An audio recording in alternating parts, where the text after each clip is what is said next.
నామానికి మహిమ కలుగును గాక. ఈరోజు క్రైస్తవ సంక్షేమ కార్యాలయం హైదరాబాద్లో ఓపెన్ చేయడానికి ప్రభు కృప చూపినాడు. కారణం ఏంటంటే క్రైస్తవుల పక్షంగా ఎన్నో సమస్యలు ఉంటున్నాయి.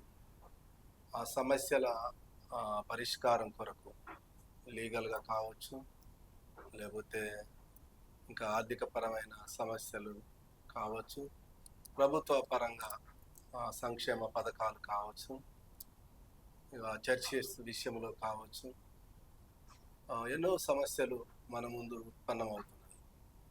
అంతేకాదు ఈ దినాల్లో ప్రభుత్వాలు కూడా క్రైస్తవులకు రావాల్సిన పథకాలు లేక వారు చెప్తున్న హామీ ఎలక్షన్స్లో ఇస్తున్న హామీలు నెరవేర్చడంలో కావచ్చు విఫలమవుతున్నప్పుడు ఈ క్రైస్తవ సంక్షేమ కార్యాలయం ద్వారా మేము క్రైస్తవులకు ప్రతి పథకం అందే విధంగా తోడ్పాటును అందిస్తూ విద్యావంతులు, మేధావులు, ఇంకా రాజకీయవేత్తలను అందరినీ కలుపుకొని అందరి సహకారంతో తెలంగాణ ఆంధ్ర రాష్ట్రంలో కాదు, మన భారతదేశంలో అనేక రాష్ట్రాల్లో కూడా క్రైస్తవుల పక్షంగా పోరాటం చేయడానికి కావచ్చు, సహాయ సహకారాలు అందించడానికి కావచ్చు, ప్రతి విషయంలో కూడా ఈ క్రైస్తవ సంక్షేమ కార్యాలయం ద్వారా ఇంకా ఈ హైదరాబాదే కాకుండా అన్ని జిల్లాల్లో అన్ని రాష్ట్రాల్లో కూడా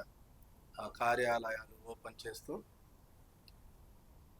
యువతలో ప్రాముఖ్యంగా యూత్ని సెలెక్ట్ చేసుకొని 18 సంవత్సరాల నుండి పైబడిన వారిని సెలెక్ట్ చేసుకొని వారికి రాజకీయాల్లో కావచ్చు, ఎడ్యుకేషన్ పరంగా కావచ్చు, ఉపాధి అవకాశాల్లో కావచ్చు వారికి అవకాశాలు కల్పిస్తూ చైతన్యపరుస్తూ ఇంకా బిలో 18 ఇయర్స్ వారి ఎడ్యుకేషన్లో కూడా సీట్లు ఏదైనా ఐఏఎస్, ఐపీఎస్, లేకపోతే civils, medicine, higher education, engineering ఇలాంటి వాటిలో చాలామందికి అవగాహనతో పాటు ఆర్థిక విషయాలు ఎలా సీట్స్ సంపాదించాలి, ఎలా వాటిని ఆర్థిక విషయాల్లో మేము ప్రభుత్వం ద్వారా కావచ్చు, లేకపోతే మిషనరీల ద్వారా కావచ్చు, ఇంకా అనేక ఎన్జిఓస్ ద్వారా కావచ్చు, సహాయ సహకారాలు ఎలా పొందుకోవాలో తెలవని పరిస్థితులు ఉన్నాయి.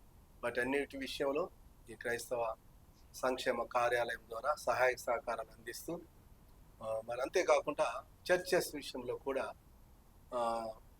సమస్యలు ఉన్నవి. ఎన్నో పర్మిషన్స్ విషయంలో కావచ్చు, లేకపోతే చర్చెస్ కడుతున్నప్పుడు ఆటంకాలు పరచటం, ప్రార్థనలను ఆటంకాలు పరచటం, ఇవన్నీ మనం చూస్తున్నాం.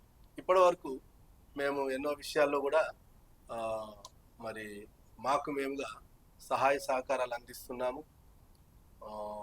పోలీసు వారి ద్వారా కావచ్చు, జ్యుడిషియల్ ద్వారా కావచ్చు, ఆయా ప్రాంతాల్లో ఆయా పరిస్థితులను ఎదుర్కొంటూ కొంతవరకు చేసుకుంటూ వచ్చాము. ఇంకా ఎక్కువగా పని చేయటానికి విద్యావంతులు, మేధావులు, ఇక్కడున్న దైవజనులు, పెద్దలందరినీ ఇలా అందరినీ కలుపుకొని ప్రతి ఒక్కరు మనం చేయి కలిపి ప్రతి సమస్యను మనం ప్రార్థనాపూర్వకంగా దేవుని కృప ద్వారా జయిస్తూ ముందుకు పోవటానికి, ఎందుకనగా భవిష్యత్తు మనం ఒకసారి తలసుకుంటే ఒక 20 ఇయర్స్ మనకు ఎలాంటి ప్రాబ్లమ్స్ లేవు పరిచర్యలో కానీ కుటుంబాల్లో కానీ రాను అవి ఎక్కువ పెరుగుతూ మేజర్ ప్రాబ్లమ్స్ని క్రియేట్ చేస్తున్నాయి.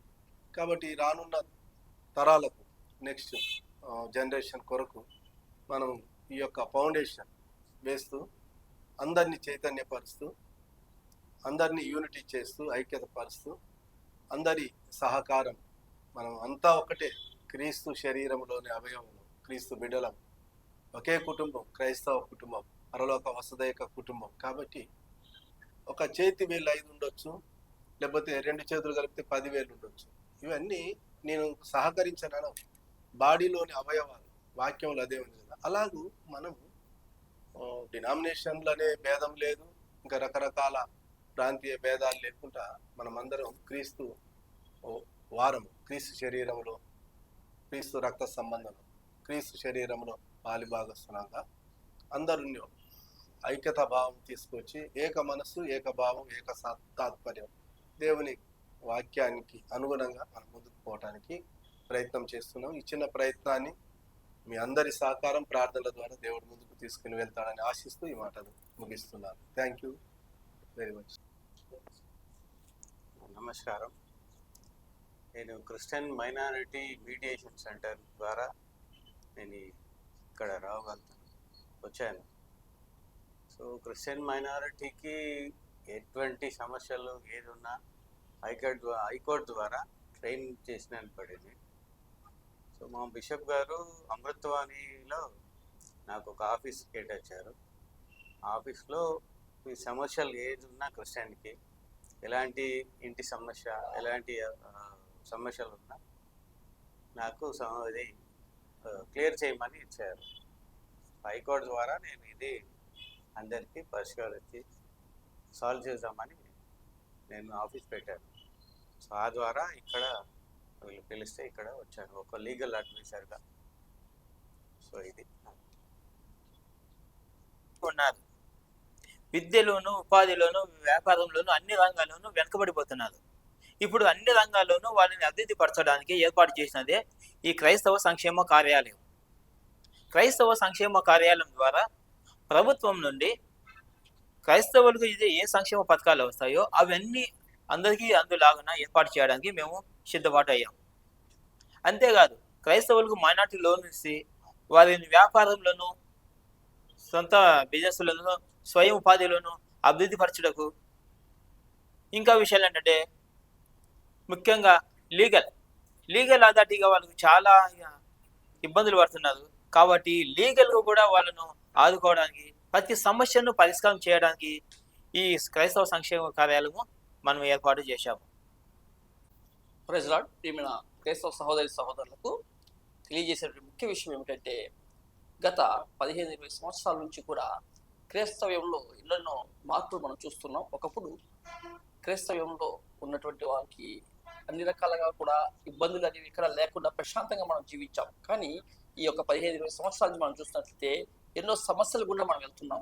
అలాగే ఎన్నో పథకాలు వస్తున్నాయి, ఇస్తున్నాం అంటున్నారు. కానీ ఎవరికి అందుతున్నాయో, ఎలా అందుతున్నాయో, అసలు ఎలా పొందుకోవాలో కూడా తెలియని అయోమయ పరిస్థితిలో ఉన్నారు. ఈరోజు యువత చాలా వరకు ఎక్కడోకి వెళ్ళి వాళ్ళ చిన్న చిన్న ఉద్యోగాలు చేసుకుంటూ చాలా జీతాలతో ఎదిగే పరిస్థితుల్లో మనం చూస్తున్నాం.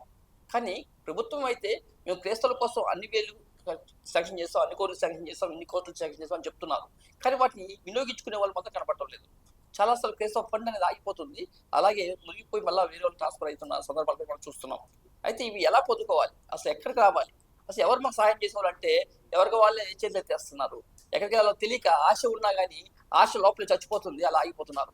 కానీ ఇలాంటి సమస్యల కోసం, పరిష్కారం కోసం, అంతేకాదు మీకు సహాయం చేయడం కోసం ఈ యొక్క క్రైస్తవ సంక్షేమ కార్యాలయాన్ని ఈరోజు ప్రారంభించడం జరిగింది.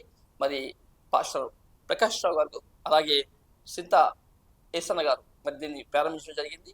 మరి దీనికి నేను సలహాదారుడిగా ఉంటున్నాను. కాబట్టి ప్రియమైన దేవుని బిడ్డలారా, ఇక నుంచి మీకు ఏదైనా సమస్య ఉన్నా, డౌట్ ఉన్నా, దీని గురించి తెలుసుకోవాలనుకున్నా, ఏదైనా ప్రభుత్వ పథకాల గురించి కావచ్చు, అలాగే మీకున్న సమస్యల గురించి కావచ్చు, మీరు మీ ప్రాంతంలో ఎదుర్కొన్నటువంటి క్రైస్తవ ఎదుర్కొని వచ్చే సమస్యలు కావచ్చు, ఏదైనా నిరభ్యంతరంగా, నిర్భయంగా మరి ఫోన్ చేసి మీరు మాట్లాడవచ్చు. కార్యాలయానికి వీలైతే కార్యాలయానికి వచ్చి కూడా మీరు దర్శించవచ్చు. మీ సమస్యల పరిష్కారం కోసం ఎప్పుడు కూడా మీతో అందుబాటులో ఉంటారు ప్రకాష్ గారు. అది వారు సంప్రదించవలసిన తెలియజేస్తూ ఈ కొద్ది మాటలు ముగిస్తున్నాను. Thank you. నేను Andrew Xavier, Indian Christian Secular Party తరఫున ఇక్కడికి వచ్చి ఉన్నాను. ఇక్కడ అయ్యగారు ప్రకాష్ గారు మరి చింతల ఏసయ్య గారు కలిసి క్రైస్తవ సంక్షేమ కార్యాలయాన్ని ప్రారంభిస్తున్నారు కనుక ఆ కార్యాలయానికి ప్రారంభానికి వచ్చి ఉన్నాను. ఇక్కడ నుంచి నేను ఇచ్చే ఒక విజ్ఞాపన ఏమంటే, వినతి ఏంటంటే, మనమంతా క్రైస్తవులము. ఎవరంటే మెననైట్ని నేను, ప్రొటెస్టెంట్ని నేను, మెథడిస్ట్ నేను, క్యాథలిక్ నేను విడిపోతూ ఉన్నాము. అలా విడిపోకుండా క్రైస్తవుడు అని ఒకే మాట మీద నిలబడితే బాగుంటుందని, ఇంతవరకు నేను ఒక ట్రేడ్ యూనియన్ లీడర్గా ప్రపంచ కార్మికులారా ఏకం కండి అనేవాడిని, ఇప్పుడు క్రైస్తవులారా ఏకం కండి అని పిలుస్తూ ఉన్నాను. క్రైస్తవుల ఐక్యత చాలా అవసరం. ఈరోజు నేను మన ఒక జనాభా లెక్క ప్రకారం ప్రభుత్వం మొన్న చేసిన కులగణన చూస్తే మన ఒక వివరాలు లేవు. ఆ వివరాలు సేకరించడానికి ఎన్ని డిపార్ట్మెంట్స్కి ప్రయత్నం చేస్తూ ఉన్నాను. ఆర్టీఐ కూడా రాసి ఉన్నాను, దాని రిప్లై గురించి వెయిట్ చేస్తూ ఉన్నాను. కనుక మన యొక్క జనాభా లేదు, మన లెక్కలు లేవు. ఎవరంటే ఇన్స్టెడ్ ఆఫ్ నేను ఫలానా సంఘం అని చెప్పే బదులు నేను క్రైస్తవుడిని అని చెప్తే బాగుంటుందని నా ఒక అభిప్రాయం. మనం క్రైస్తవులుగా ముందుకు సాగాలి. ఆర్థికంగా, సామాజికంగా మరియు రాజకీయంగా కూడా మనందరూ ఎదగాల. We should come forward and spend time and we should gather all the whatever the constitution grants. మనకు ఏవైతే రాజ్యాంగంలో ఇచ్చిన అధికారాలన్నీ మనం తీసుకోవాలంటే ముందుకు రావాలా. సోషియో ఎకనామిక్ అండ్ పొలిటికల్స్గా మనం ముందుకు వచ్చేసి మన ఒక స్ట్రెంగ్త్ని చూపించాలి. ప్రభుత్వానికి ఎక్కడ చూసినా స్ట్రెంగ్త్ లేదు. ఈ రోజుకి రాబోయే ఎక్స్పెక్టేషన్ 2025 కూడా మన ఒక పాపులేషన్ తగ్గుతుందని సమాచారం చూపిస్తున్నారే తప్ప మన ఒక పాపులేషన్ పెరుగుతుందని ఎక్కడ చెప్తలేరు. కనుక మనం ఎంతమంది ఉన్నామో చూపించుకోవడానికి మనకి ఇస్తున్న అవకాశాన్ని మనం సద్వినియోగం చేసుకోవాలి. మేము క్రైస్తవులం అని దయచేసి నేను మాల, నేను మాదిగ, నేను ఫలానా, నేను రోమన్ క్యాథలిక్ అని చెప్పుకోకుండా క్రైస్తవులు అని మన ఒక జనాభా లెక్కల ప్రకారం ఎక్కడ రాసిన అప్లికేషన్ దయచేసి అప్లికేషన్ రాయండి. నేను ఇండియన్ క్రిస్టియన్ సెక్యులర్ పార్టీ తరఫున నిరంతరం పనిచేయడానికి, పొలిటికల్గా పనిచేయడానికి ముందుకు వచ్చాను. నాతో మీరు సహకరించి మీతో నేను సహకరిస్తాను. ప్రతి ఒక్క విశ్వాసులకి, ముఖ్యంగా కాపరులకు నా వినవి ఏంటంటే, మీరు దైవరాజ్యాన్ని చూపిస్తున్నారు, చాలా బాగుంది. దైవరాజ్యంకి ప్రతి వారము, కానీ మనం ఈ రాజ్యంలో కూడా పని చేయాలా. ఈ రాజ్యంలో పని చేయాలంటే మనకు కొన్ని నిబంధనలు ఉన్నాయి. ఆ నిబంధనల ప్రకారం పనిచేయాలి. ప్రభువారి చెప్పి ఉన్నారు. ప్రభువారికి ఒక నాణ్యం చూపించి ఈ నాణ్యం ఎవరికి చెందుతుందంటే ప్రభువారు వారిని ఎదురు ప్రశ్న అడిగి నాణ్యంలో ఏముంది అంటే ఒకవైపు కైసరు రాజు ఒక ముద్ర ఉంది, ఇంకోవైపు కనుక కైసర్కు చెందింది కైసర్కి ఇమ్మన్నారు, దేవుడికి చెందింది దేవుడికి ఇమ్మన్నారు. అలాగే మనం కూడా భారతదేశం చెందిన వాళ్ళం కనుక మన భారతదేశంలో మనకున్న కాన్స్టిట్యూషన్, రాజ్యాంగపరంగా మనకు వచ్చే హక్కుల గురించి మనం పోరాడదాం. మన ఒక సంఘటితంగా, ఐక్యంగా మన ఒక వాణిని తెలుపుకోవడానికి మన ఒక ప్రతినిధులని అసెంబ్లీకి, పార్లమెంట్కి పంపించుకుందాం. మనము ఇతరుల పళ్ళకి మోసే బదులు మనమే మోసుకొని ఒక రాజ్యాధికారం వైపు తిరిగి మేము దేంట్లో తక్కువ లేము. ఎందుకంటే ఆల్రెడీ మన పూర్వీకులు మిషనరీస్ హెల్త్ మరియు ఎడ్యుకేషన్ సెక్టర్గా పనిచేసి ఉన్నారు. కానీ ఈరోజు అన్ని మర్చిపోతున్నారు, జనాలంతా మర్చిపోతున్నారు. ఈనాడు దేశంలో ఉన్న నాయకులంతా క్రైస్తవ మిషనరీ స్కూల్లో చదివిన వాళ్ళే, కానీ వారికి ఆ జ్ఞానం లేదు, వారు మర్చిపోతున్నారు. కనుక ఇప్పుడు ఇంటర్నేషనల్ స్కూల్స్ వచ్చాయి కనుక మిషనరీ స్కూల్స్ కూడా రిజిస్ట్రేషన్స్ మరియు సంఖ్య తగ్గుతూ ఉంది.